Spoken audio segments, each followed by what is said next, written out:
आज के इस वीडियो के द्वारा हम ये सीखने वाले हैं कि हम किस प्रकार से एक सिंगल रूम का पूरा वायरिंग करेंगे। तो जैसे कि आप देख सकते हैं यहाँ पे मेरे पास में एक सिंगल रूम है। इस रूम में एंटर करने के लिए यहाँ पे गेट लगाया गया है। अब ये जो गेट है, इस गेट के साइड में आप देखोगे तो एक स्विच बोर्ड होता है जिसके द्वारा हम इन लैंप को और फैन को चालू और बंद करते हैं। इसके अलावा जो हमारा रूम होता है, उस रूम में जहां पे हम सोते हैं उसके साइड में ही एक स्विच बोर्ड लगा होता है जिसके द्वारा हम पावर सप्लाई को चालू और बंद करते हैं, मोबाइल को चार्ज करने के लिए या फिर जो हमारा नाइट लैंप होता है उसको चालू और बंद करने के लिए इस वाले स्विच बोर्ड का इस्तेमाल करते हैं। अब यहाँ पे जो मैं वायरिंग करूंगा, इस वायरिंग में मैं ऐसा करना चाहता हूँ जिससे कि ये जो दोनों लैंप है, इन दोनों लैंप को मैं इस स्विच बोर्ड के द्वारा चालू और बंद कर सकूं। साथ ही साथ में ये जो दूसरा स्विच बोर्ड है, इसके द्वारा भी इन दोनों लैंप को मैं चालू और बंद कर सकूं। तो दोस्तों, यदि आपको किसी भी लैंप को दो जगह से चालू और बंद करना है तो उस लैंप के लिए जो आप स्विच इस्तेमाल करोगे वो स्विच आपका टू वे स्विच होगा। जो आपका टू वे स्विच होता है, उस स्विच के बैक साइड में यदि आप देखोगे तो आपको वहां पे 3 टर्मिनल मिलेगा। ये जो टू वे स्विच है, इसके द्वारा मैं इस लैंप को चालू और बंद करूंगा। अब इसी लैंप को मुझे इस स्विच बोर्ड के द्वारा भी चालू बंद करना है तो मैं यहाँ पे एक और टू वे स्विच का इस्तेमाल करूंगा जिससे कि इस लैंप को मैं इस स्विच बोर्ड के द्वारा और इस स्विच बोर्ड के द्वारा ऑपरेट कर सकूं। तो इस लैंप का स्विच हमने डिसाइड कर लिए कौन से स्विच के द्वारा इसको चालू करना है। अब बच गया हमारे पास में ये वाला लैंप, तो इस लैंप के लिए मैं यहाँ पर इस वाले स्विच का इस्तेमाल करूंगा। ये भी स्विच मेरा टू वे स्विच होना चाहिए।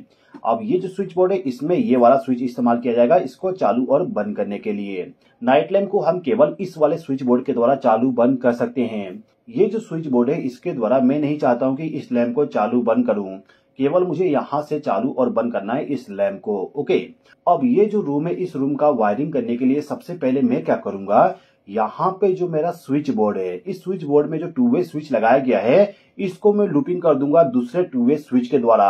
आपको यदि किसी लैंप को दो जगह से चालू बंद करना है तो आपको सिंपली क्या करना होगा, जो भी आपका टू वे स्विच है, उस टू वे स्विच का जो ऊपर वाला पॉइंट है, जैसे कि इस टू वे स्विच का ये वाला ऊपर वाला पॉइंट है, तो इस पॉइंट से एक वायर को कनेक्ट करके ले जाएंगे और दूसरे टू वे स्विच का जो ऊपर वाला पॉइंट है उसके साथ हम कनेक्ट कर देंगे।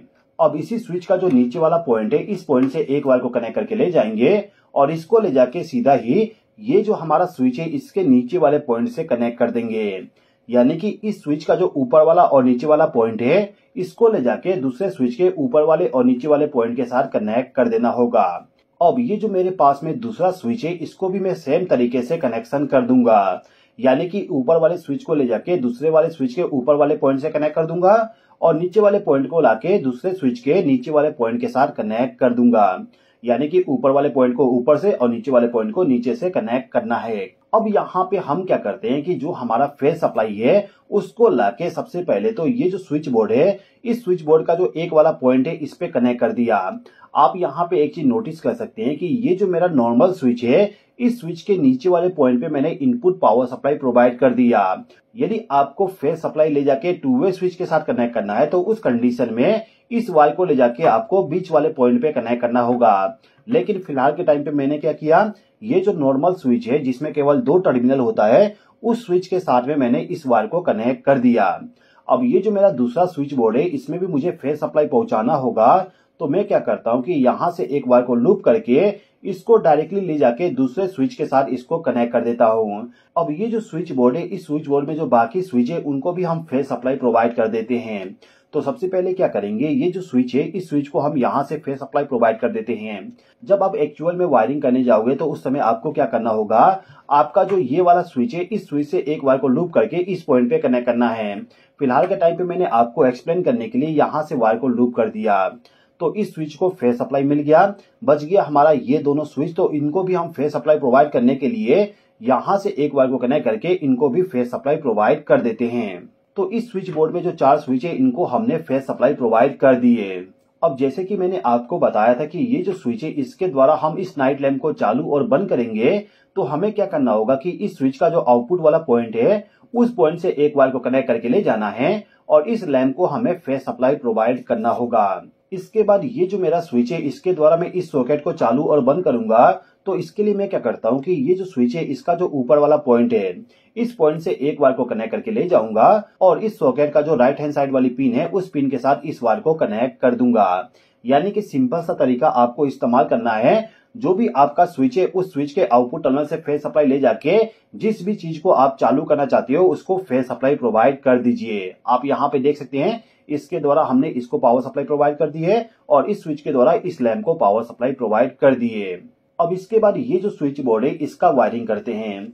तो इस स्विच बोर्ड में जो ये वाला स्विच है इसके द्वारा मैं फैन को चालू करूंगा तो इस स्विच को मुझे सबसे पहले फेज सप्लाई प्रोवाइड करना होगा। तो फेज सप्लाई के लिए मैं यहाँ से एक वायर को लूप करके इस स्विच बोर्ड को फेज सप्लाई प्रोवाइड कर दिया। अब इस स्विच का जो आउटपुट पॉइंट है इसको ले जाके हमें रेगुलेटर के साथ कनेक्ट करना होगा। रेगुलेटर यहाँ पे हम इसलिए इस्तेमाल कर रहे हैं क्योंकि हमें फैन के स्पीड को भी कंट्रोल करना है। तो इस रेगुलेटर को हमने फेज सप्लाई प्रोवाइड कर दी है। अब इस रेगुलेटर से जो हमें आउटपुट पावर सप्लाई मिलेगा उसको ले जाके इस फैन को फेज सप्लाई हम डायरेक्टली प्रोवाइड कर देंगे। अब ये जो सॉकेट है इस सॉकेट को फेज सप्लाई हम इस पॉइंट से प्रोवाइड कर देते हैं। अब यहाँ पे हमें केवल इन दोनों लैंप को फेज सप्लाई प्रोवाइड करना है। इन दोनों लैंप को फेज सप्लाई प्रोवाइड करने के लिए हमें क्या करना होगा, ये जो हमारा टू वे स्विच है इस टू वे स्विच का जो बीच वाला पॉइंट रह गया है इस पॉइंट के द्वारा हम इनको फेज सप्लाई प्रोवाइड करेंगे। एक बार और इन लैंप का कनेक्शन आप समझ लीजिए। देखिए दोस्तों, यदि आपको एक लैंप को दो जगह से चालू बंद करना है तो आपको टू वे स्विच का इस्तेमाल करना पड़ेगा। अब जो भी आपका टू वे स्विच है उसका जो ऊपर वाला पॉइंट है उस पॉइंट से एक वायर को लूप करके दूसरे टू वे स्विच के ऊपर वाले पॉइंट से कनेक्ट कर देना है। इसी प्रकार से नीचे वाले पॉइंट को ले जाके नीचे वाले पॉइंट से कनेक्ट कर देना है। अब यहाँ पे जो आपका एक टू वे स्विच है उसका जो बीच वाला पॉइंट है उस पे आप फेज सप्लाई कनेक्ट कर दीजिए। इसके बाद जो आपका दूसरा टू वे स्विच है उसका जो बीच वाला पॉइंट है, जैसे कि इस वाले टू वे स्विच का बीच वाला पॉइंट खाली है तो इस वाले पॉइंट से एक वायर को कनेक्ट करके ले जाएंगे और लैंप के साथ इसको कनेक्ट कर देंगे। अब यहाँ पे जो दूसरा टू वे स्विच है इसके द्वारा हमें इस लैंप को चालू और बंद करना है।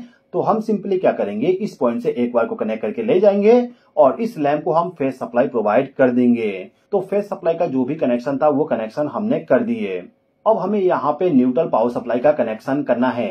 तो न्यूट्रल पावर सप्लाई जो भी हो उसको लाके आप क्या करिए, आपका जो स्विच बोर्ड है उस स्विच बोर्ड का जो लेफ्ट हैंड साइड वाली पिन है उस पिन के साथ इसको कनेक्ट कर दीजिए। यहाँ पे आप देख सकते हैं ये जो मेरा सॉकेट है इस सॉकेट का जो लेफ्ट हैंड साइड वाली पिन है इस पिन के साथ मैंने इस न्यूट्रल पावर सप्लाई को कनेक्ट कर दिया। इसके बाद मैं क्या करूंगा, ये जो सॉकेट है इस सॉकेट में जो मैंने न्यूट्रल पावर सप्लाई कनेक्ट किया इसी में से एक वायर को लूप करके दूसरे सॉकेट के न्यूट्रल वाले पॉइंट पे कनेक्ट कर दूंगा। न्यूट्रल पावर सप्लाई आपका लेफ्ट हैंड साइड में होता है और फेज सप्लाई आपका राइट हैंड साइड में होता है सॉकेट के कंडीशन में। ओके, अब हमें क्या करना है कि ये जो लैंप, फैन और नाइट लैंप है इनको भी हमें न्यूट्रल पावर सप्लाई प्रोवाइड करना होगा। तो इन सभी को न्यूट्रल पावर सप्लाई पहुंचाने के लिए मैं क्या करूंगा, ये जो वायर है न्यूट्रल वाली इसमें से एक वायर को लूप करके सबसे पहले तो इसको ले जाके मैं इस नाइट लैंप को न्यूट्रल पावर सप्लाई प्रोवाइड कर दूंगा। अब ये जो न्यूट्रल पावर सप्लाई है इसी में से लूपिंग करके बाकी जो लैंप है और फैन है उनको भी न्यूट्रल पावर सप्लाई प्रोवाइड कर दूंगा। अब हमें केवल अर्थिंग का कनेक्शन करना है। तो ये जो रूम है इस रूम का हमने फेज सप्लाई और न्यूट्रल सप्लाई का कनेक्शन कर दिए। अब इसके बाद में हमें अर्थिंग का कनेक्शन करना है। तो अर्थिंग का कनेक्शन करने के लिए आपको क्या करना होगा, जो भी आपका अर्थिंग का वायर है उस वायर को लाके आपका जो सॉकेट है उस सॉकेट का जो मोटा वाला पिन होगा, जैसे कि इस सॉकेट में ये वाला मोटा वाला पिन है तो इस पिन के साथ हम अर्थिंग वाले वायर को कनेक्ट कर देंगे। इसके अलावा इस स्विच बोर्ड में भी एक मोटा वाला पिन है, यानी कि सॉकेट है उस सॉकेट का मोटा वाला पिन है तो उस पिन के साथ हम अर्थिंग वाले वायर को ले जाके कनेक्ट कर देंगे। तो कुल मिला के आपको केवल इतना कनेक्शन करना होता है आपके एक सिंगल रूम के लिए। वायरिंग करने के टाइम आप एक चीज ध्यान दीजिएगा कि इस रूम में जो पावर सप्लाई आएगा वो पावर सप्लाई एक एमसीबी के द्वारा आना चाहिए, जिससे कि ओवरलोड और शॉर्ट सर्किट से आपको प्रोटेक्शन मिल जाए। इसके अलावा आपके घर में आरसीसीबी भी इस्तेमाल कर लीजिएगा, जिससे कि किसी को भी इलेक्ट्रिक शॉक ना लगे। ओके, यदि आपको ये नहीं मालूम कि एमसीबी क्या होती है, आरसीसीबी क्या होती है, तो उसको पूरा एक्सप्लेन करते हुए एक वीडियो मैंने ऑलरेडी बना दिया हूं, उस वीडियो को आप देख लीजिएगा।